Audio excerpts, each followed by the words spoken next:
is Meg Jones-Wall, and you're listening to Card Talk, a mini podcast for tarot basics and evergreen insights. I'm glad you're here. In today's episode, we are going to be talking about the basics of tarot spreads. Now, if you've been following me for a minute, or if you're familiar with my work, you might know that tarot spreads are one of my favorite things to talk about. I have so many resources already focused on spreads, and I'm writing a book about them right now. Tarot spreads just feel like a really powerful, useful practice for me personally. And so I love talking about them and helping to support other people in using them in their own practice. Because I also think that tarot spreads can be kind of intimidating. So in this episode, we are going to break down what they are, talk about how they work, and also consider how you can start to use them in your own readings. Now, I talked about this a little bit in the last episode on multi-card readings, but I want to just address what even is a tarot spread, right? We got to start here. Now, you may have heard me say this before, but it's really one of my favorite metaphors for describing tarot spreads. I really like to think about tarot spreads as an outline or a blueprint, because tarot spreads at their base are a structured layout that we use to give shape to our tarot readings. Essentially, spreads are a way of giving every card that we pull in our reading a specific function so that we understand what that card is doing there and what it's offering to us. Tarot spreads can come in any size. So we usually talk about spreads as having more than 2 cards, right? I think you technically could consider single card readings as tarot spreads in some way, but that's not generally how we use that language. If we're talking about a tarot spread, it's usually a multi-card reading. Tarot spreads can be presented in a number of ways. Most of the spreads that I share are graphics or visuals, and you'll see a little card outline and then text within the outline that describes what a card might be doing there. So you can really think about it as pulling a single card for each prompt, and then thinking about each of those prompts as connecting back to each other to provide different angles on the broader scope of the question. So with a tarot spread, it's really helping us to stay focused on the task at hand and essentially guiding the conversation that we're having with our cards.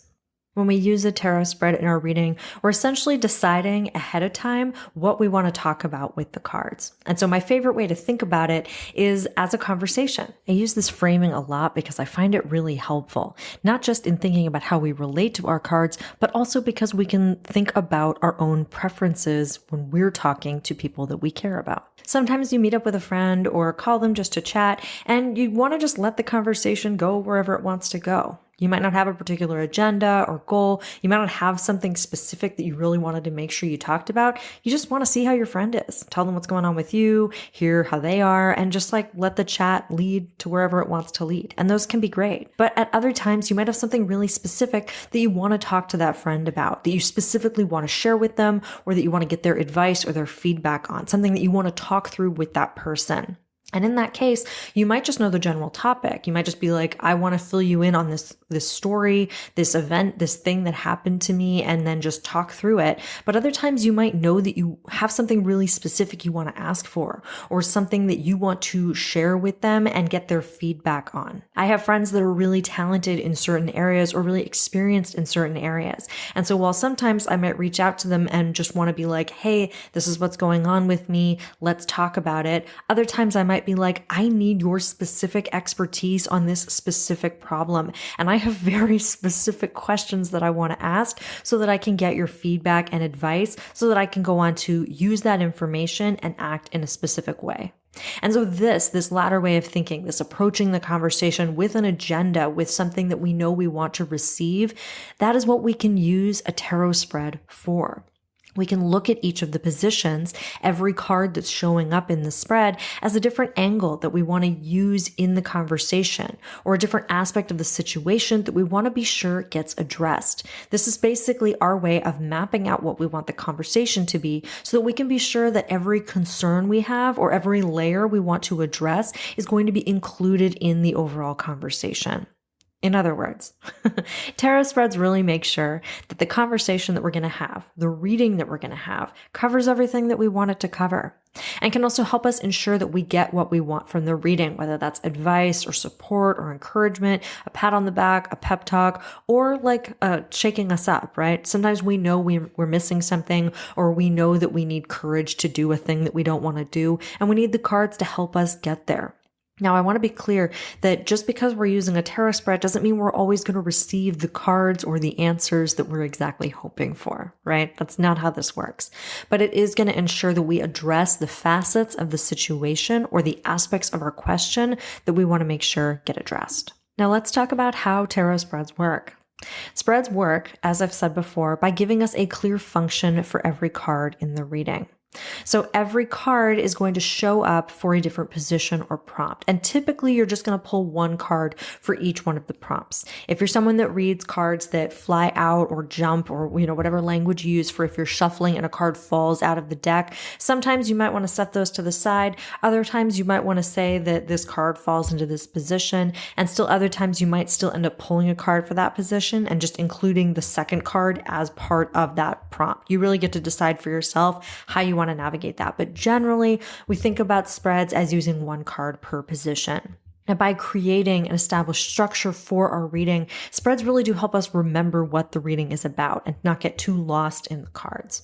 So spreads really work by helping us stay focused on what we want and helping us define the parameters for the conversation. Here's another example to kind of show you how spreads work. Say you want to do a reading about a relationship. I'm using that example because there are a lot of relationship spreads out there. Perhaps you've got a crush on somebody. You've got big feelings for someone. You're trying to figure out what to do. Do I tell them? Do I make a move? Or do I just hang back and hope it'll go away? Right? Let's say you want to do a tarot reading about your relationship, about this new thing that might be starting. Now, if you just Googled tarot relationship spread, you're probably going to get thousands and thousands of options. And each of those spreads is probably going to take a different angle. They're not always going to be appropriate for a crush and trying to decide what to do of the crush, right? Some of them are going to be like establishing a relationship. Some of them are going to be a deepening a relationship. Some of them are going to be about deciding whether or not you should end a relationship, right? There's going to be a million different options for the kinds of relationship readings that you want to do. And so a spread works by really helping you clarify what it is you're looking for from the reading, and then ensuring that that gets addressed in the reading itself, right? You can't just use any spread on a relationship and think that you're necessarily going to have the kind of conversation that you want. But spreads work when you're able to find one or write one or create one or tweak one that's going to direct the conversation where you want it to go. That is really the purpose of the spread. So maybe I've sold you on this, or maybe you've been waiting patiently for me to tell you how to get started with spreads. But let's talk about how to get started if you want to start integrating tarot spreads into your practice. My best advice, and I know I keep saying this in these episodes, and I just said it in the last episode as well, but start small. Truly, 2 and 3 card tarot spreads can be incredibly effective. A spread does not need a million cards to get the job done. Also, make sure you pick a spread, as I said, that you're excited to use, that you understand, and that actually addresses your question, right? You don't just want to use any random spread just because it seems sort of related to the topic you want to talk about, because you might end up asking questions or pulling cards for prompts that have nothing to do with what you're looking for. If you're going to get started with tarot spreads, if you're going to start utilizing spreads, make sure it's a spread you actually want to use and that's going to be asking questions or exploring topics that feel relevant to you and feel useful for you. I also think that when you're practicing using tarot spreads or getting started with tarot spreads, it can be really helpful to practice with spreads that don't feel quite as loaded or tender, right? Try some general support spreads or just some more general overview types of spreads and see how they feel. You don't necessarily want to dive headfirst into like the most sensitive, emotional topic that's on your heart while you're learning spreads, because chances are those first couple spreads that you use, you might feel a little bit confused. And so if you start diving headfirst into a reading that's exploring something that feels really vulnerable, really tender, really emotional, really difficult, really potentially triggering, and you don't understand how it works, or you're really struggling to connect the cards that you drew with the positions that they're in, it can be rough. And I don't want that to happen to you. So make sure that you're starting out with some spreads that feel more general, feel more supportive, have a typically positive bent, or just like focusing more on encouragement or support or building you up rather than getting really serious or really intense. It's also helpful when you're getting started with spreads to move slowly, which is why it's also nice to do a shorter one, right? If you're trying to move slowly through, 8 or 10 positions, you might be there forever. So you can move really slowly if you only have a couple of cards, because you can really spend a lot more time with those cards. Lastly, pay careful attention to the relationship between the card you pulled and the position that it's in. Not just how that card answers the broader question, but specifically the relationship between that card and its prompt. How is that card a response to the prompt? If it was just a single card reading and you were pulling one card for that prompt, how would you connect those two things together? And then once you've done that, you can consider how that card connects back to the broader overall purpose of the spread itself. Now, for some people, tarot spreads feel incredibly intuitive. Falling right into that structure, understanding what purpose each card is serving in the reading feels really natural, feels really good, feels really easeful. So if you are someone that really fucks with spreads like I am, you might find this really intuitive, and you might not need a lot of practice before you can start either using more cards or using spreads that get a lot more intense and like dig into much more personal topics. But spreads are not intuitive for everyone. And so if using a tarot spread feels really hard for you or feels really complicated, please don't beat yourself up, all right? Spreads can be really tricky for folks.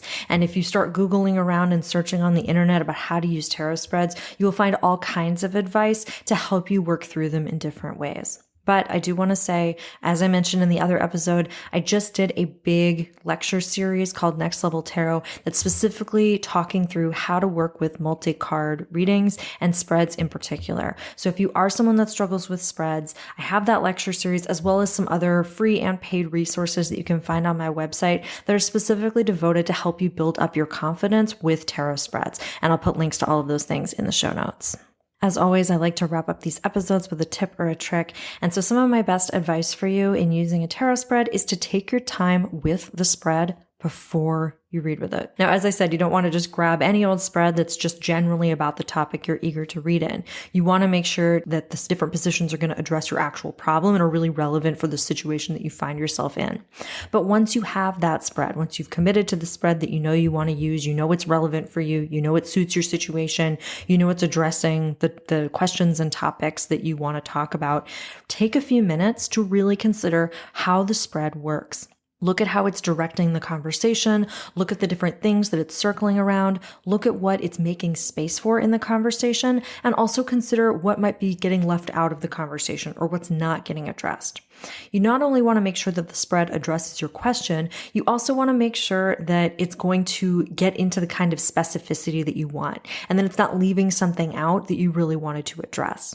So I really like to go through each position in the spread and understand for myself what it's doing there. I want to define for myself why each position is included in the spread and just like what it means and how it works, so that when it's time for me to pull the card that's going to respond to that position, I know what the card is responding to, and I know what role that card is going to play in the overall reading. Now, this doesn't have to be a really lengthy process, but even just taking a couple of minutes before you use the spread to make sure you understand it and define for yourself what each of those prompts is going to accomplish can go a really long way in making sure that when you do use the spread, when it's actually time to do the reading, you have a much more confidence about what you're doing with that spread. The spread is there to help you. It's there to help provide additional structure and guardrails and boundaries and focus for you. So make sure you know how to use it and make sure that it's actually going to be working for you, so that you can use it to its best advantage to help support your reading. That's all I have for you today, but as always, thank you so much for spending this time with me, and I'll be back soon with more Card Talk. Card Talk is committed to staying ad-free for everyone, which is possible thanks to the generous support of listeners like you. To pledge your monthly support or make a one-time donation, click the link in the show notes. You can also find episode transcripts, more about me, and additional tarot resources through my website, 3amtarot.com. See you next time.